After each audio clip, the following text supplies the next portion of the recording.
Good evening, good evening, good evening, Lupus warriors around the world. How are you guys doing on tonight? Well, my hopes and my prayer for you is that this video finds you doing well, staying safe and healthy as possible, staying encouraged, and staying strong. Welcome to another episode of Lupus Facts, and brought to you by the Laura's Lupus channel. And hello, my name is Laura, and I created this channel to increase awareness, to educate, and to encourage lupus warriors all around the world. I created this channel as a space where we can talk about hard things in a safe place regarding living with this mysterious disease called lupus. Also, I created this channel in order to hold up a beacon of light that includes hope, that one day lupus will be totally eradicated from the face of the earth. But in the meantime and in between time, while we're waiting on that, um, this beacon of hope is to help us through our journey, this journey called lupus, a journey that's towards remission of our symptoms, fewer flares, fewer sick days, a journey of healing, a journey towards a healing. Okay? And so tonight we're going to talk about systemic lupus. And why is it important that we talk about systemic lupus? What is it? What makes it different from other forms of lupus? And why is it so important that we understand systemic lupus, also known as SLE? So I'll be interchanging those terms, systemic lupus, SLE, but they both mean the same thing. Well, systemic lupus, it's important to know about it because, as we know, lupus, there are, 5 different forms of lupus, but systemic lupus is the only type of lupus that can impact all systems of the body. There are no systems that are off limits. SLE knows no boundaries. Other forms of lupus only impacts one part, and that's where they're active at. But with systemic lupus, the entire body, all of the organs, the systems, the tissues, the cells are all possibly under attack. And so with systemic lupus, you know, it's where it looks at everything in the body as a foreign invader. And so the body is basically under friendly fire from itself, because an autoimmune system, lupus, an autoimmune system, means against itself. And so with systemic, it means the whole body, every system in the body is against itself.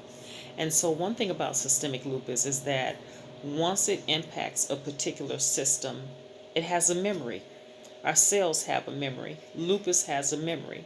And so whenever it decides to come back again, it will visit that same system, and it will look at it as an enemy, and it will attack it again and again. And so that's why it's so important to know about systemic lupus.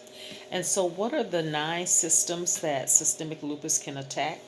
Well, it can attack the bones, the muscles, the skin, the lungs, the nerves, the GI tract, the blood, the brain, and the thyroid. And that is something that I did not know, um, that lupus could attack the thyroid. And I just recently learned about lupus attacking the brain and the blood. So, on this journey of, exploring and learning and increasing awareness about lupus, I'm learning a lot myself, things that I didn't know. And so I want to pass that information on to you. So let's talk about the 9 systems. Let's get into just a few details as far as when lupus is active in that particular system. What can you expect? What signs, symptoms, what can you possibly experience? And the symptoms that I'm going to give is not all, not at all an exhaustive list, but just a few symptoms that you can look out for. Then you will know that you're in a flare, and possibly know what part of the body or what system of the body that lupus is impacting. So let's begin with the first system that I mentioned, which is the bones. What does that look like when SLE is active in the bones? Well, there will be pain, swelling, and inflammation in that particular bone or that particular site. And so we're made of bones, so it can happen in the shoulder, in the arms, knees, legs, feet, ankles, anywhere where there's bone tissue, there will be pain, swelling, and inflammation. One thing about lupus, it does consist of a lot of inflammation, and that inflammation is what causes us to flare up. Inflammation causes the flare. System number 2, the muscles. When SLE is impacting the muscles, there will be weakness. Sometimes may be uncontrollable, jerky movements or twitching. But for example, you may be walking across the room and all of a sudden your knees or your leg give out on you and you fall down to the floor. That there is a sign or symptom that you may experience with systemic lupus. System number 3, the skin. When SLE is impacting or attacking the skin, there will definitely be redness, itching, rashes, and some sort of irritation. System number 4, what does SLE look like when it's active in the lungs? Well, you may experience a cough, congestion, overproduction of phlegm and mucus, and also there will be pain when you try to take a deep breath. When you inhale to try to get a deep breath in, there will be pain in the chest area, pain in the lung area. Number 5, the nervous system. What does SLE look like when it's impacting the nervous system? Well, a patient may experience numbness, pain, tingling, twitching, and jerky movements. This numbness and pain and tingling, a lot of times it's in the hand or the bottoms of the feet. It may feel like you're walking on rocks or like pins are sticking that particular area. The pain can be dull, sharp, stabbing, but there will be pain, numbness, and tingling for sure with the nerves, because we have nerves all over our body. Our nerves allow us to feel different sensations. It allows us to touch things and feel the texture or whatever we're feeling. It allows us to experience the difference between hot and cold. So the nerves are one of the systems that SLE can attack. System number 6 is the GI tract. And the GI tract involves like the esophagus, the throat, the stomach, the intestines. Um, the patient may experience constipation, reflux, such as acid reflux, nausea, stomach pain, food allergies, sensitivity to foods that maybe you were never sensitive to before, or an extreme sensitivity to a food that you may have a slight allergy. Also, not only just nausea, but there can be vomiting as well. And that's a more serious, severe case or severe flare in the GI tract when a patient experiences vomiting. Number 7, the blood system. And so, how can systemic lupus, impact the blood? Well, it can impact it in the form of low blood counts, such as low white blood counts or low red blood cell counts. With lupus, you're going to give a lot of blood. There's going to be a lot of blood drawn, and these are some of the things that your physician is looking for when they draw your blood. What's going on with your low blood counts? The blood can tell a lot about a person. The urine can tell you a lot about the health of a person, and so they're looking for low blood cell counts, anemia. Sometimes there may be issues with connective tissue, and as we know, connective tissue is throughout the body. It's even in the blood. And so when I first got diagnosed with lupus, prior to my diagnosis, I was being told, constantly that I may have some sort of connective tissue disease. And connective tissue is very important to the functioning of the body because it's in all parts of the body. It holds the bones and the ligaments and the joints together. Without connective tissue, we would collapse in the middle of the floor into a bag of bones. It's also in the blood. Connective tissue is also, it's in so many different areas of the body. I'm not going to get into that, but it will impact the connective tissue. There will be some issues with that. And then a more severe um, flare dealing with the blood is in the form of blood clots. And so I'm not a doctor, and if you're experiencing any of these symptoms, before you try to rule it out yourself that it's a flare from lupus, make sure you give your primary care physician a call, and they can talk with you and do more in-depth testing to see what's going on and tell you what steps that you need to take in order to either further alleviate what's going on, or if it's a flare, just what's the next steps you can take to help you through this flare. Okay, and all of these symptoms that I'm referring to, when they're going on, is considered a lupus flare. Okay.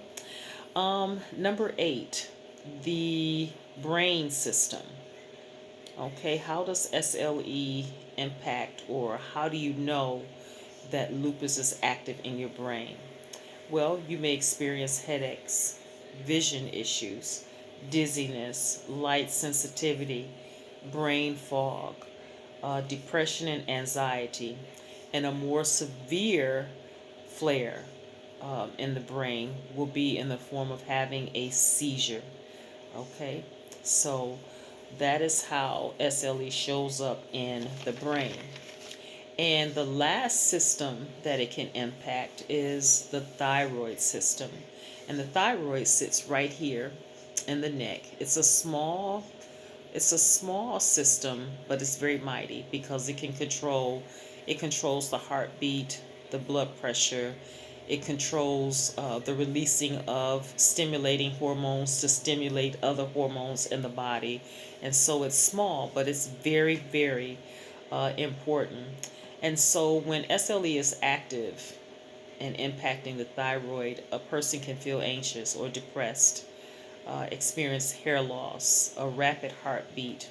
Okay, a normal heartbeat or pulse rate is 60 to 80 beats per minute, and it can get higher than that. It can get up into the upper hundreds um, whenever there's activity in the thyroid.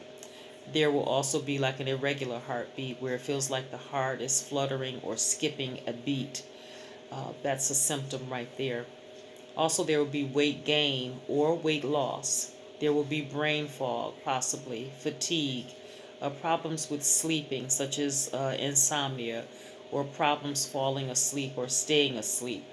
You may wake up several times throughout the night for no reason, or just lay down, you go to bed, and you're tired, but you just can't go to sleep. It feels like your brain won't turn off. Okay, that's a sign that SLE is attacking the thyroid. Also, a lupus patient may experience feelings of hot and cold, with the heat, like almost like hot flashes, but they're not. Um, just sweating for no reason. Um, with the coldness, you feel like you just can't put on enough clothing or enough covers to get your body warm. You're just always constantly cold. Also, with the activity in the thyroid, there will be tremors and muscle weakness. Um, and when lupus is attacking the thyroid, a person can vacillate between any of these symptoms. There are two types of thyroid issues. There's hyperthyroidism, which is an overactive thyroid, and there's hypothyroidism, which is an underactive thyroid. And so with the thyroid being attacked by lupus, a person can sometimes vacillate between having both hot and cold, weight loss, weight gain. And so that's what makes lupus so difficult to pinpoint and to diagnose, or to pinpoint where it's active at. Because sometimes all the puzzle pieces to lupus, they don't fit together nicely. They can fit all over, and so that's why doctors run so many tests to try to put the puzzle pieces together to come up with a proper diagnosis. Okay?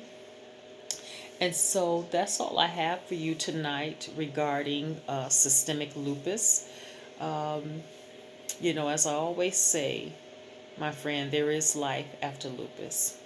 And I pray for you that you're staying strong and encouraged, and knowing that regardless of where you are in your lupus journey, that you got this. And, I pray that you're staying strong, not in your own ability, but in the power and the might of God Almighty. God loves you, He cares about you, and He's got you, and He's going to see you through this, you know. So stay strong, stay encouraged, you know, stay, prayed up, and just keep yourself in hope, and keep yourself in faith. Okay? And so I will be talking to you soon, bringing you some more information on the next video. Okay? So take care. Bye for now, my friends. I'll talk to you in the next video.